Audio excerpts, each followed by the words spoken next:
I can't sit in the center. This is your. It's an honor to be with Swarathma.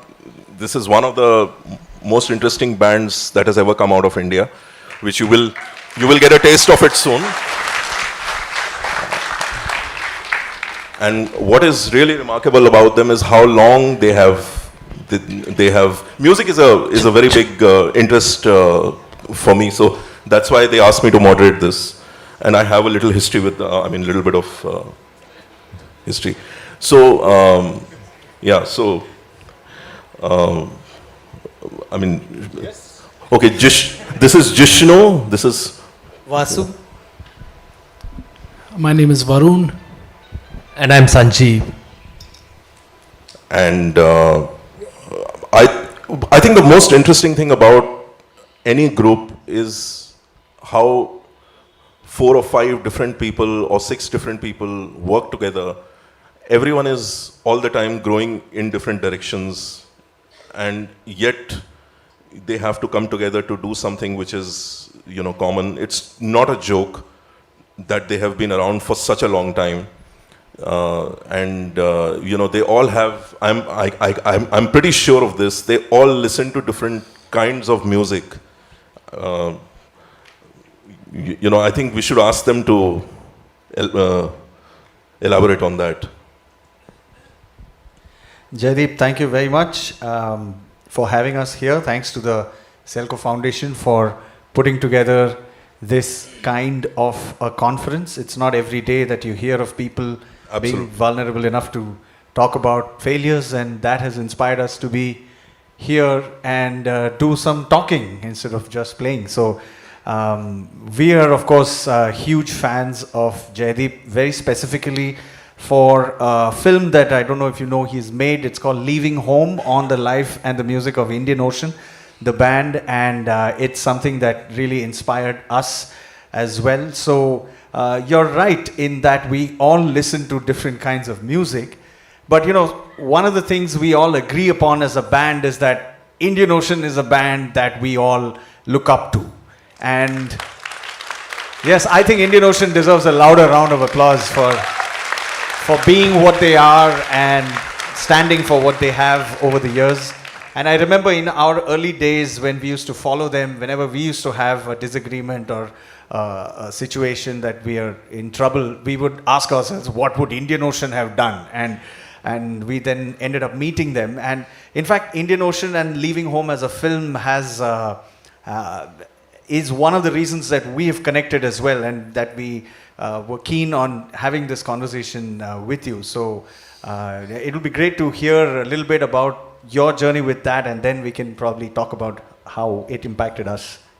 No, thanks a lot for the kind words. I think there is, since keeping in mind what the theme of this conference is, I'll just mention one anecdote here.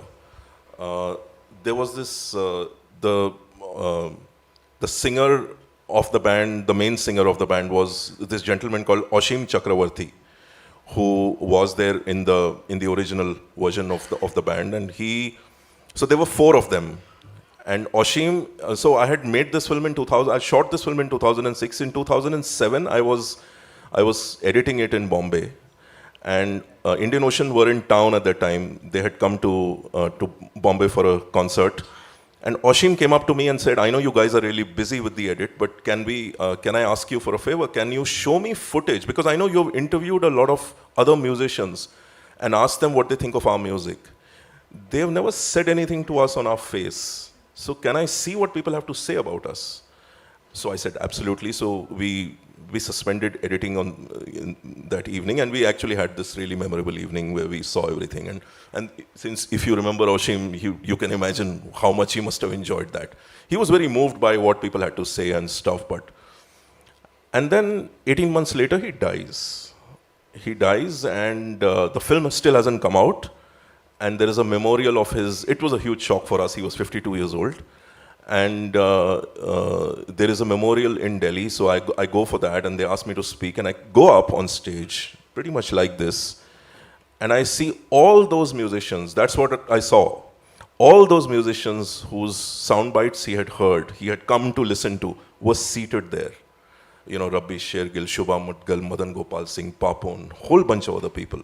They were all seated there, and it struck me that, we, at least Oshim came and asked me that, what did people think about us? Otherwise, most people never even get to know, and that's not even about success. I'm not even sure a wife or a husband gets to know what the marriage partner really thinks of him or her sometimes.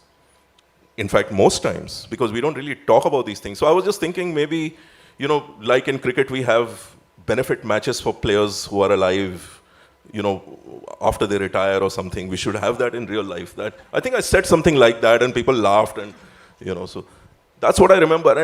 But I think it's interesting in the context of success and failure also. This kind of a thing. That what is it really in the end? What do people think of us? Is that what success is about?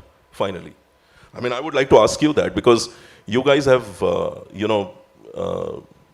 you've done so much work over the, and what is really interesting about you as a band is that you don't do low-hanging fruit music, and the world has kind of gotten, the attention spans have dropped, and they want something catchy in the first 10 seconds, and to actually stick to your guns and do what exactly the kind of music, I think you should take it away from here, and please tell us how you do this and how you've lasted this long. Yeah, one of the things that we've been conscious is to see if we can bring out our vulnerabilities and speak them out. It is a tough job, and also not everyone agrees, even within us, that a band should be a space to speak something like that. Yeah, we are coming here to play. We'll just play and go. But music is not just that. It's not a corporate job where you just, log in and log out. Because when you're a musician 24 hours. Even if I consider myself as an artist first and musician later. Music is a medium of expression. So if I'm not doing music, but I'm thinking about music. So I am 24 hours an artist. So whatever happens in my personal life is reflected in my music, and whatever's happening in my music is going to reflect in my personal life. And that's true for all the band members. So that's a lot happening, right? Because, yeah. And for all of us. So that's like too much actually. And I always, like I was telling even in the room, that music and being in a band is like marriage, except there is no sex involved.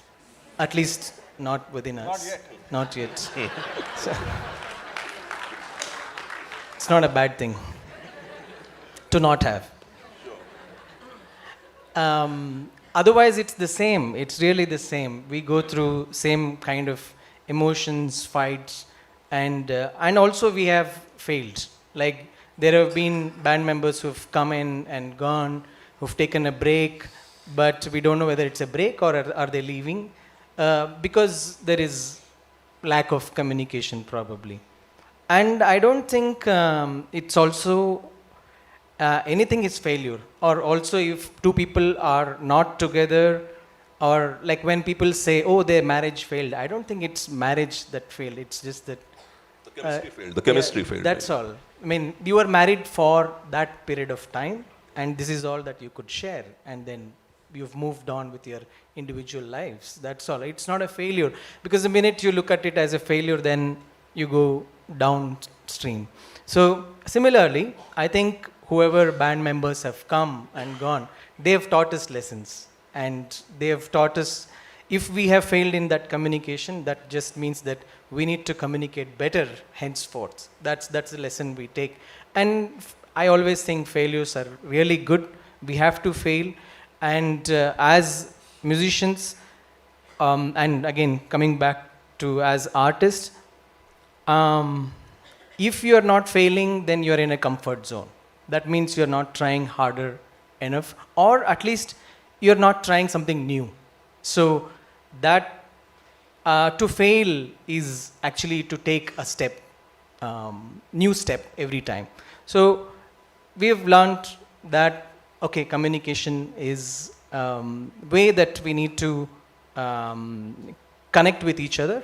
We fail, we flop, and then we try again, and that's how we keep moving. And it's really not easy. 15 years to spend guys of similar caliber and thinking, cracking the same kind of jokes and then still fighting over the same issues.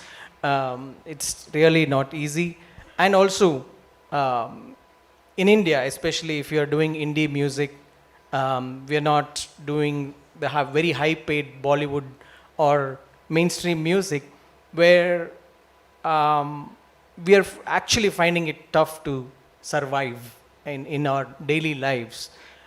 That part is also very, very difficult. But we knew that if we stick on and if we are together, we will cross that bridge as well. Can I ask you one question?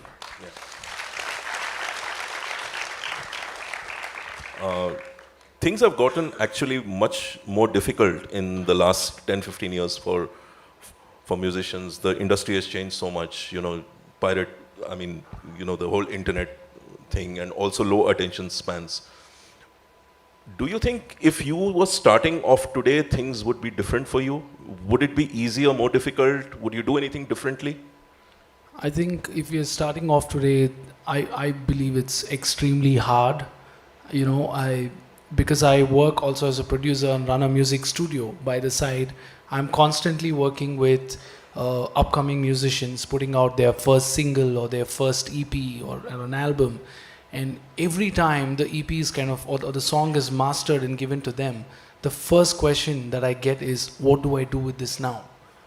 Because there is so much available, so many avenues that we are spoiled for choices. I mean, there's just too many things. And sometimes you're running after metrics, numbers, views, likes, and all kinds of things just to get a gig. Because if you have more likes, then the chances are people are going to hire you. But on the flip side, if you had sold that many copies of your music the old school way, you would have made way more money from that than the number of streams that you're getting in today's days. You don't get paid as much. And it's a weird game. I hate streams. I hate the whole digital side of things. I don't like it at all. But if you don't have that, strangely, you don't get gigs, because people measure whether you're a good band or a bad band based on how many streams and likes you have. So it's much harder for people today, because especially when they're starting off with 0 likes, 0 views, brand new YouTube page, a brand new Instagram page, and there is the whole aesthetic angle. My page looks good or bad. Does it have a color theme or not? I mean, it's just going crazy. How have you guys handled that? Because that's something you also have to do. Engage with people on social media and generally reach out to your fans. How do you do that? I think we fail at it. Last year, I happened to see this post or a video by Nirmika Singh. She's the executive editor of Rolling Stone magazine. Has been a great friend to the band. She said something that I really enjoyed, or rather really spoke to me. And what she said is that for me this year is going to be about going deeper with fewer. Where it's not going to be about a massive number of people who have decided to follow us, but to form deeper relationships with the people who have chosen to follow us or listen to us or come to our show or whatever it may be. So as a result of that, in the last, I think, 8-10 months, we've done about 6 or 7 of these sessions, because we weren't getting shows around that time because of the pandemic, and they've only just picked up recently. We would do these Google Meet hangout sessions where the band and 30 fans, not more than that, we would just talk about something that an experience or a song or an album or a tour, and we would just hang out. We would just talk, and it would be an open session. There are no mics that are muted. There's no administrator. Everyone's free. So some people had told me, so how will you moderate? What if somebody says something inappropriate or crazy? I mean, It's the same as expecting that at a concert. You've got to work with it. You've got to handle it and trust that people who are going to come to spend an hour and a half on a Friday evening are going to come with the right kind of intent. So, to answer your question on how do we handle something like this, it's the ability to use this medium for the purpose of going deeper, not wider. If you keep that at the back of your mind, then perhaps these things of, oh, we only have so many likes, the others have more, won't bother us as much. These are crazy times because, like I was telling them, in Bombay, people select actors based on how many followers they have. This is absolutely insane. So let's say somebody who's done great work, like say Nasiruddin Shah, for example, if somebody of that category has higher followers, they will go for that person, regardless of how he got those followers. Which I mean, so it's a really crazy time. So. How do you guys communicate with each other? Could you elaborate on that? Because that is the most fascinating thing about a band, I guess. Many times we don't even communicate, and that says a lot. Honestly, we like to, be in touch. We have a jam pad where we kind of let it all loose in terms of music, and also sometimes we kind of meet and whenever we are not doing gigs, Jishnu has a calendarized event in our band calendar where he says today is a band meeting, and he just sends the agenda. We tend to kind of stick to the agenda, but then we end up overshooting all the time. And, we talk about everything. Anybody has any issues, we talk about that. Anybody feeling low, anybody feeling high, we talk about that as well. How do you musically come together, given that you have such different tastes? How does it come together? Do you have, because is there any convincing involved? How does that happen? How does that work in the process? Interesting you use the word convincing, because when you said that, I think we do, but not in a way of saying, hey, please, just let this be, but it's really hard for us to come together musically in that sense because of the taste that we each have. And like you started off saying, yeah, the truth is none of us kind of listen to the same kind of music as much. It's very rare that our musical tastes overlap. If you just look through our playlist or what we listen to on a daily basis, it's very rarely that it overlaps. But we have over the years kind of made peace and come to a place where we have learned out of doing it and seeing how it worked for us, that it's okay if it doesn't meet, if it doesn't overlap. It's okay that our styles are different, our tastes are different. I may be thinking I want a rock song and I've come up with a crazy rock riff, and then Vasu is throwing a very Indian folky line over it, and I'm like, oh, I thought we can make this like a Foo Fighters track, but it's not going in that direction. But that's how we write. And then we'll be like, what if you sing like this? What if you sing like that? It goes through a lot of back and forth. And we've also had fights, because of this. Sometimes we don't, and certain songs don't evolve over a certain phase for a very long period of time. There are some tracks that just happen. There are some tracks that takes months, and in our first album, we've sat with certain songs. I remember back then Vasu used to do a lot of writing, and Jishnu and I were fairly new in the band, and I remember there were songs where he would have 2 lines, and the third line he would just go na na na na na, and the fourth line he would sing again, but you'd be like, I'm not finding the right word for the third line. And we would sit like that for a very long period of time. So over the years, of course, tying into all of these social stuff and all of that, it does put pressure on us that we have to release songs sooner. The management companies we worked with, there was pressure from there. We need new content, and that made me dislike the word content altogether. I hate it. And you write new songs, do this, do that, do this. Sometimes we really pressurize to write. And very recently we tried writing songwriting, and we had a songwriting session of sorts. We said, hey, let's meet for these many days every day at Jam Room, and we'll write new material for the new album. And I don't think any of us are really excited with the ideas that came out of it. Now we're thinking of maybe we should do it differently. But that's part of the discovery. That's great. At least you're doing this. I mean, actually, that leads me to the to this question that when you guys started out, and it's been what, 17 years or something like that, 16, 17, 15 with this lineup, which is incredible. I think this does deserve an applause. I mean, I'd like to applaud. I mean, this is just amazing. When you so let's look back 15 years ago. What did you think would happen with your music? Where no, I know this. It's true for everybody. It's true for everybody in the creative arts, more or less, or at least 99% of people. And especially because you're not doing low-hanging fruit music. I think that's very important. Even Indian Ocean has, and that's something I know about. I mean, I know what they had a good sense of humor about it, basically. And they used to make jokes about what they have not done. So I'm just curious to know what kind of a thing, what was your starting point? What did you think would happen in the next 2, 3, 4 years, 5 years, 10 years? I mean, this is almost like a management question, right? Where do you see yourself 10 years from now? But I think I'm asking whether what you see now, if you had seen that view then, what would you have thought? I don't think we were thinking at all. Really. Probably a good thing. Yeah. Really, we were not thinking. Like, Jishnu was in a corporate world. Sanjeev is the only one who's still working, but he's in a very good position where the company doesn't want to leave him.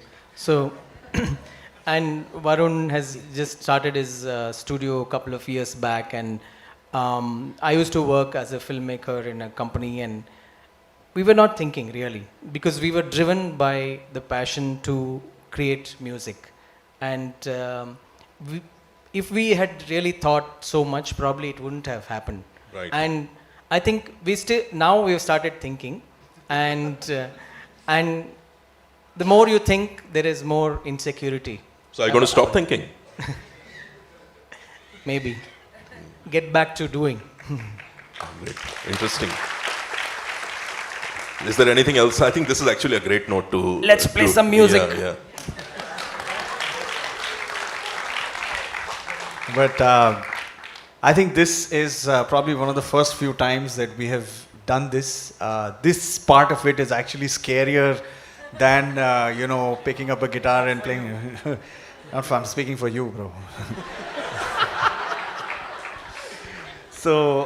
No, thanks a lot. It was great actually listening to you. Thank you. Thank you. Yeah. But I'm just thrilled to be here among people who are receptive enough to want to listen to stories about a band that's been around for whatever number of years. So thank you very much for listening. Thanks, guys. So shall we play some music then?